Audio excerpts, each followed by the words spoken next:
Big Boss season 6 Malayalam. So അങ്ങനെ നോറയും out, Sijo evicted.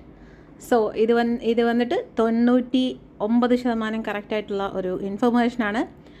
ഇതുകൊണ്ട് എന്താ മനസ്സിലാക്കണ്ടേ? അവനവൻ്റെ കാര്യം അവനവൻ നോക്കണം. ഗ്രൂപ്പ് സിജോ ആക്ച്വലി അതിനകത്ത് റീ എൻട്രി ആകുന്നിടം വരെ അടിപൊളിയായിരുന്നു. അത് കഴിഞ്ഞിട്ട് സിജോ സായി ഇൻഫ്ലുവൻസായി, നന്ദനയിൽ ഇൻഫ്ലുവൻസായി. ഇത് റോങ് വേയിലല്ല ഞാൻ പറയുന്നത്, അവരുടെ ആ 3 പേരുടെയും കോംബോ ഭയങ്കര റോങ് ആയിരുന്നു. ബിഗ് ബോസിൻ്റെ പ്ലാനിങ്ങിനെയും ഗെയിമിനെയും പോലും തകർത്തു. അതായത് ആ മണി ബോക്സ് അതിനെപ്പോലും ഇവർ 3 പേരും കൂടെ സംസാരിച്ച് നശിപ്പിച്ചു. നമ്മൾക്ക് കാണാൻ ആ മണി ബോക്സ് എന്ന് പറഞ്ഞൊരു ടാസ്ക് ഇല്ലായിരുന്നു.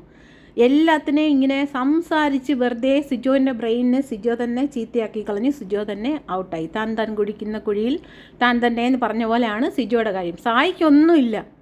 സായി വേറൊരു ട്രാക്കാണ്, മനസ്സിലായോ? സായി ഭയങ്കര ഈഗോയിസ്റ്റൊക്കെയാണ്. സായിക്ക് എങ്ങനെയെങ്കിലും സായി ആരും ഒന്നും പറയരുത്, അത് സഹിക്കാനുള്ള ഒരു ഇത് സായിക്കില്ല. പക്ഷേ സിജോയ്ക്ക് അത്രയ്ക്കും സെറ്റിൽഡല്ല സിജോ. അതൊക്കെ നമ്മൾ നമ്മുടെ കാര്യം ഓർക്കണം. അതിൻ്റെ ഒരു ആഫ്റ്റർ ഇഫക്റ്റാണ്. സോ നമുക്ക് ഇനി അടുത്തത് നമുക്ക് വേറെ എന്തെങ്കിലും ഉണ്ടോ എന്ന് നോക്കാം.